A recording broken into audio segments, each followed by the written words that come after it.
Hi guys, so ito balik tayo ulit ngayon sa ating vlogging about na naman sa ating mga printers. So tip lang tayo guys about sa alam mo, may mga printers tayo na na-stock natin within 2 to 3 weeks.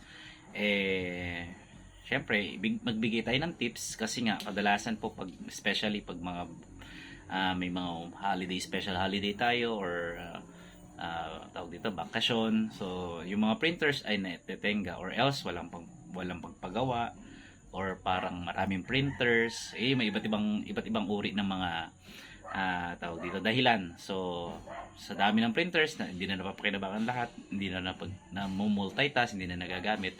So doon po pumapasok yung iba't ibang mga issue. Actually pumapasok talaga siya sa human error.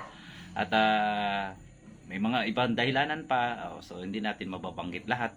Pero yun po ang nagiging cause. Okay, so meron tayo dito L3110. So, hindi naman ito lang basta sa L3110. So, dito tayo sa shop natin, medyo magulo. So, dito tayo naglilinis. Okay? So, ganun talagang shop, magulo talaga. Okay. So, kagaya nito, mapapansin ninyo, ayan siya. Nung unang test ko, walang yellow, magenta, blue lang, at saka black na may damage yung gitna. So, ito guys ay napabayaan. Actually, ito sa kaibigan ko. So, hindi ko to binibideo para siraan siya.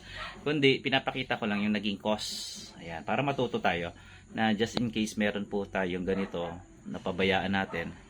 Ito guys, ay diniklag ko na ng ilang beses gamit ng mga liquid solution. Tapos, malaki na nga yung syringe na ginagamit. Ipapakita ko sa inyo.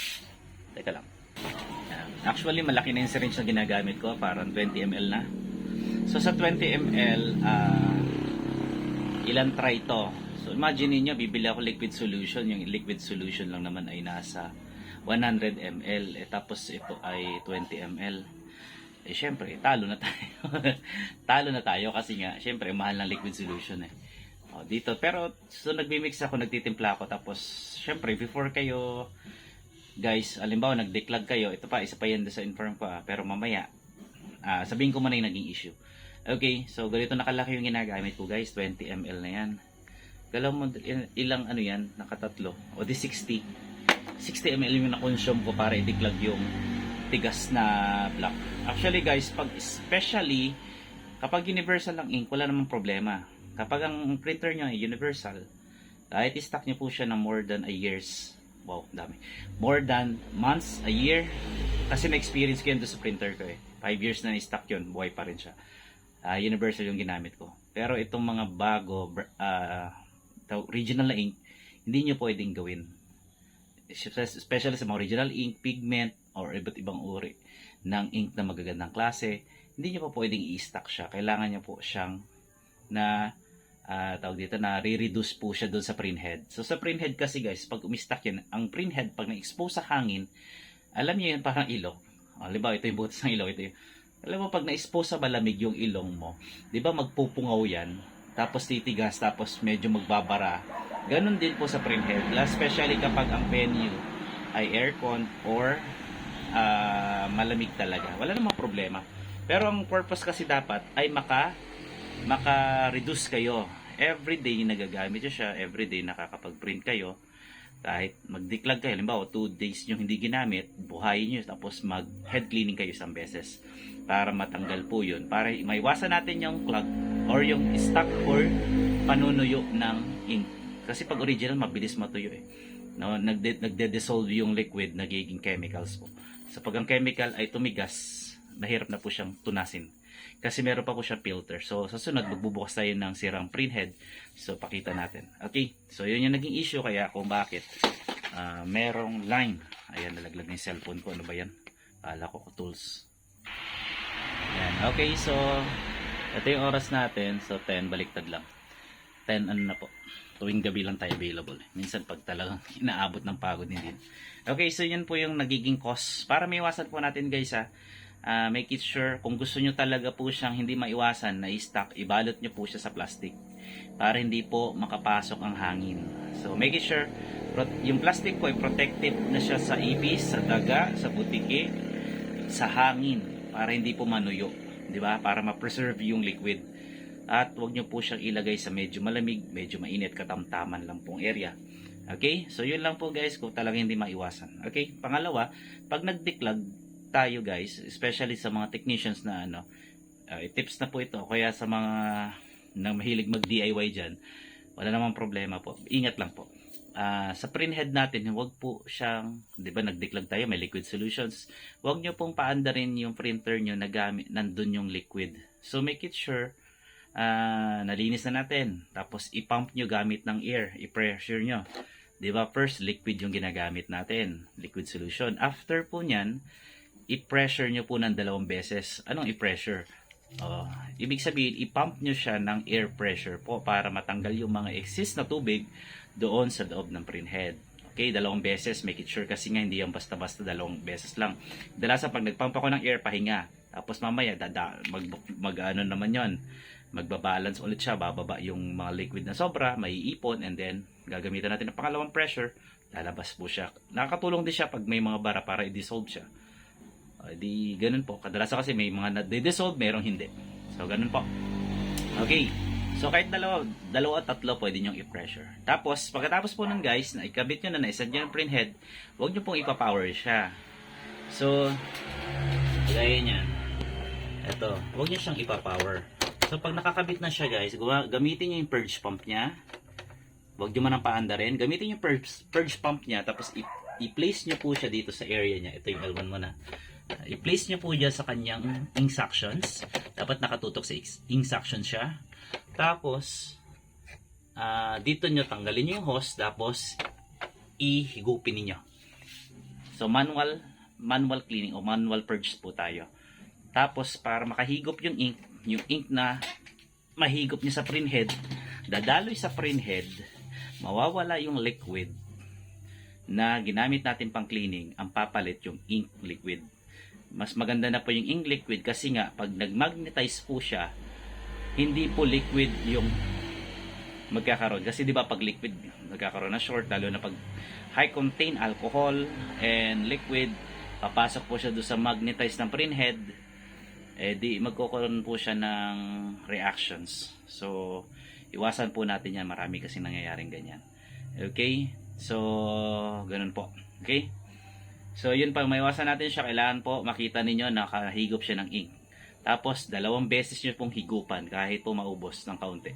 2 beses nyo mahigupan, makakuha kayo kahit mga 10 to 5 ml. Okay na po yun. 10 to 5 ml, okay na po siya. Tapos, yan, higupin nyo ulit na hindi na nakatutok yung printhead sa sa ink suction para mahigop nyo yung excess na ink doon sa purge pump. Yun po. Yun po yung padalawa. Serious yun guys ha. Ito po patatlo. Kapag ito mga printer na po ay hindi na worse, hindi na talaga mapakinabangan. So itong ganito guys, aray ang alay na. So ngayon lang ulit tayo bumalik eh. So ganyan guys, halimbawa hindi natin magawa yan. Itong isa, nag-check ako nasa na yan.